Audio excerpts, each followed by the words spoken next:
Hello, everybody. Dr. Kelsey Graham here. I am a kind of a well known wedding officiant, and I have become a wedding pro, not by plan, not by desire. It happened late in life, and I want to share with couples and brides what I have learned in the process and clear up the air to give you not just a good wedding, more importantly, a good life, a good marriage. That's where, unfortunately, not enough people are focused on that. So the first thing in getting this started, I want to emphasize to you, your wedding itself, unless you're Hindu, Catholic, Episcopalian, most weddings, the actual wedding is 15, 20 minutes, maybe 30, according to how long-winded your minister officiant is. Average 10 to 15 minutes. And then again, according to how many is in the wedding party. I want to talk to you about what is required, what's not required, what's a necessity, what's not a necessity, what's luxury, and so forth. And I'm going to go back way in history to get you to the present day to understand what's going on in the world of weddings. Many of you have already found out, guess what? When you attach the word wedding to it, the prices go up, photography goes up, this goes up. There's all these add-ons, your cake, and endless array of things that you're. It's almost like the funeral industry, believe it or not. Things that are required are minimal. The things that the industry wants to sell you are non-ending. They no end to this. Oh, you got to do this. You can't do it without this. You, your wedding, you're not going to do so and so. Well, let's find out. And I always like to say, invest more in your marriage than in your wedding. Again, the wedding itself is only 15, 20 minutes on an average, unless you're Catholic and do it in a Catholic church or Episcopalian, Hindu. Different cultures have different things to do. The majority, the bulk of your wedding day is the reception. In biblical terms, it's called a wedding feast. And if you are biblically based in your belief system, there are no weddings in the Bible. There's a wedding feast. There's no wedding ceremony in the Bible. Jesus never officiated a wedding. The church never got involved in a wedding. There was a wedding party, a wedding feast, and Jesus never officiated one according to the Bible, but his mother made him replenish the wine because they had run out, and his wine was good. You can bet that. Anyway, and I'm not encouraging you to do anything you don't want to do, but I'm encouraging you to think about what you're doing and don't do what you don't have to do, especially if you don't have the money to do it. Okay? The problem that I've seen in my career of having officiated and worked with thousands of weddings over the last 20 years or so, literally thousands of weddings, um, is that so much emphasis, and I not with 100% accuracy, but with pretty good accuracy, I can kind of predict what marriage is going to last and which one is not.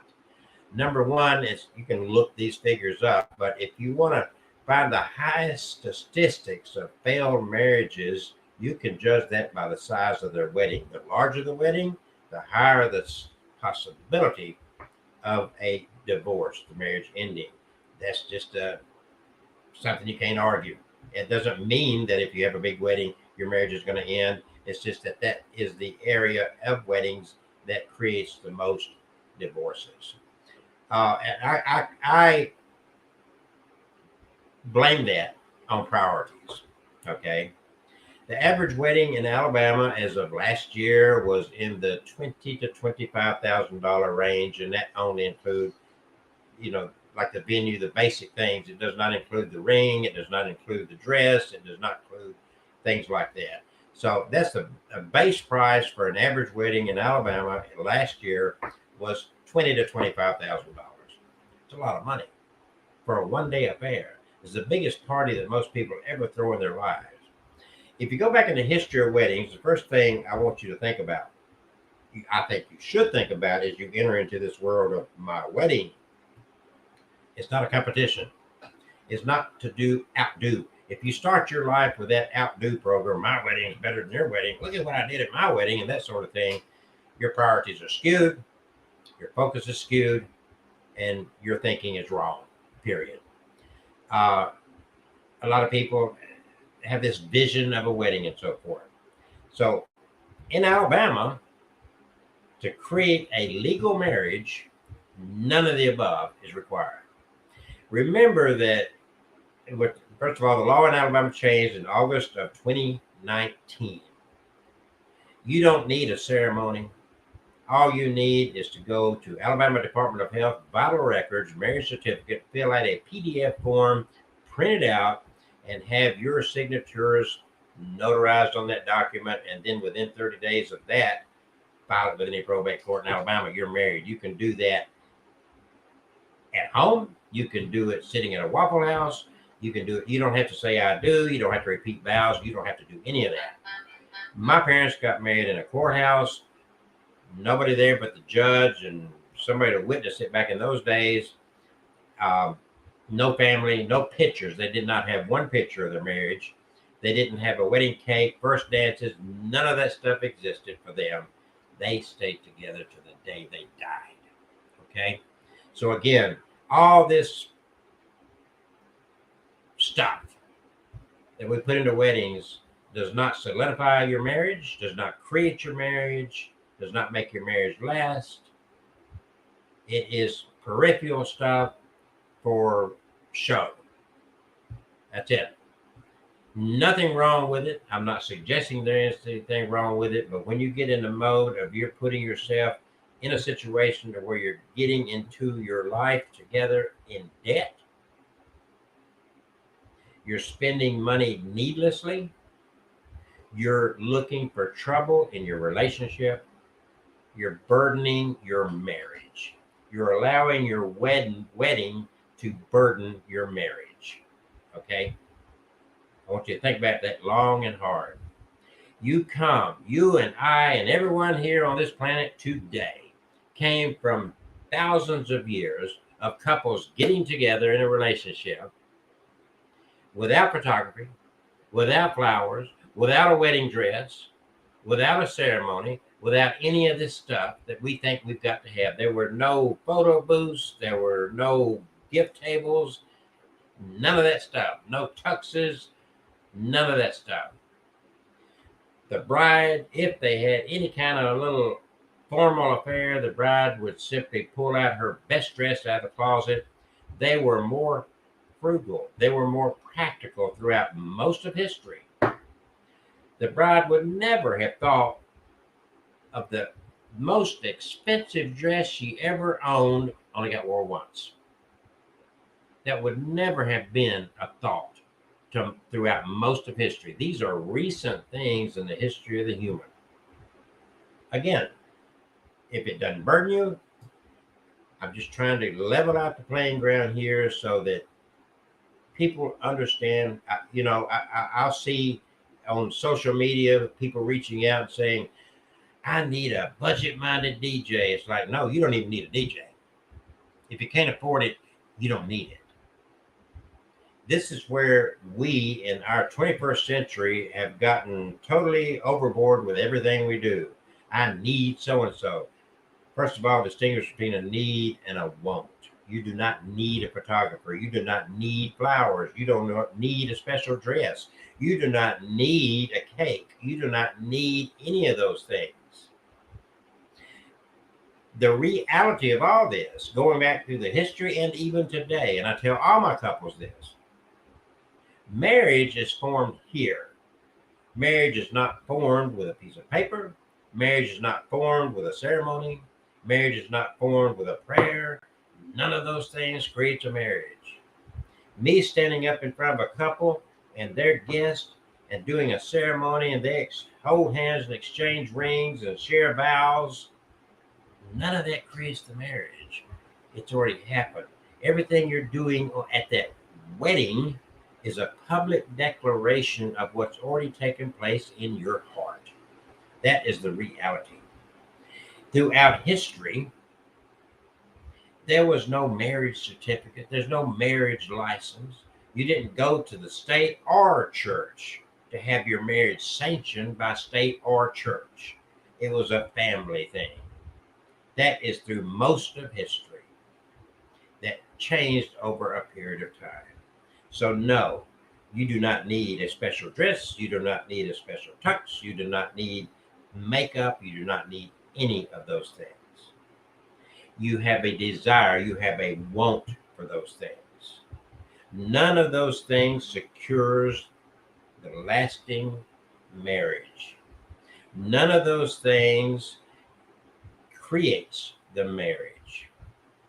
That is a matter of the heart. The marriage industry has become a huge money making scheme, and that is a fact.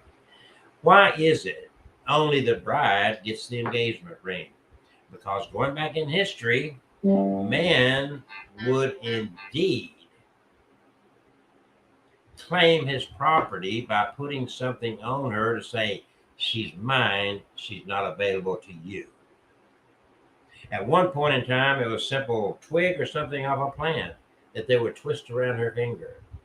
In the latter part of the 19th century and the early part of the 20th century, the big diamond company started this ad campaign, and it worked so effectively it still rules the day. A diamond is a girl's best friend.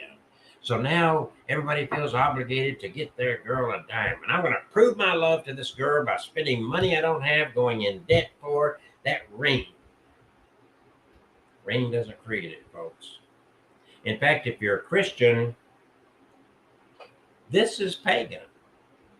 There's nothing Christian about this. This is pagan. It has nothing to do with Christianity or biblical. You're taking a pagan practice, and that's where that comes from. I personally don't care. Everybody exchanges rings. I wear a ring for my deceased wife. I get it. But the point is, what's really needed versus, because unfortunately, a lot of brides just feel compelled. Well, I got to have this. And then if you've got a wedding planner, they're going to, oh, you got to do this, especially in our conservative state. They're going to push this stuff on you just like a funeral home does when a loved one dies. Oh, you're going to put your loved one in this casket?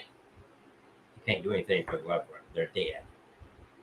And it's all, we're in a capitalist society. It's about the dollar. So I want to get that out of the way as we talk.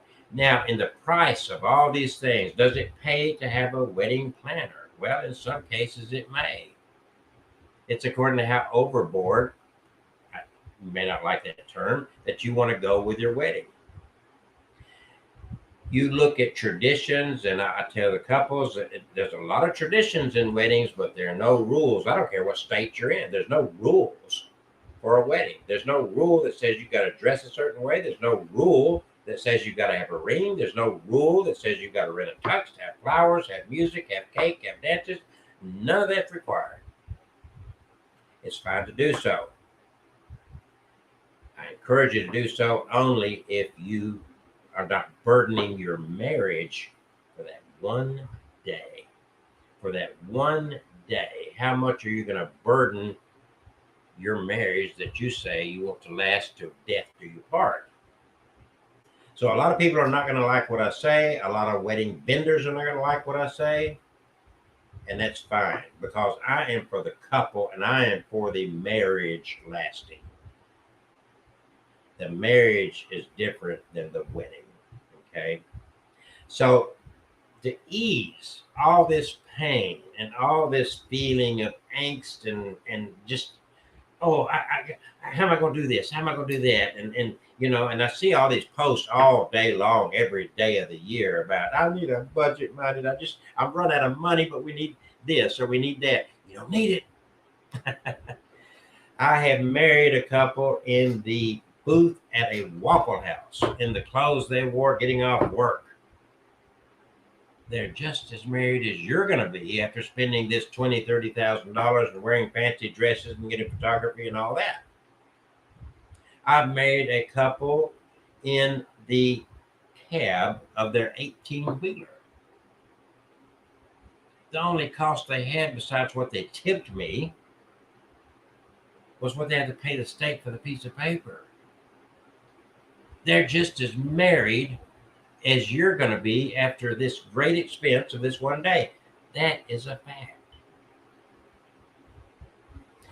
Don't burden your marriage with this unnecessary peripheral stuff. Sure, if you can afford it without burdening yourself, fantastic. Not everybody can afford a fancy car. Some of us have to drive beaters. That's just where we are with our money, our finances.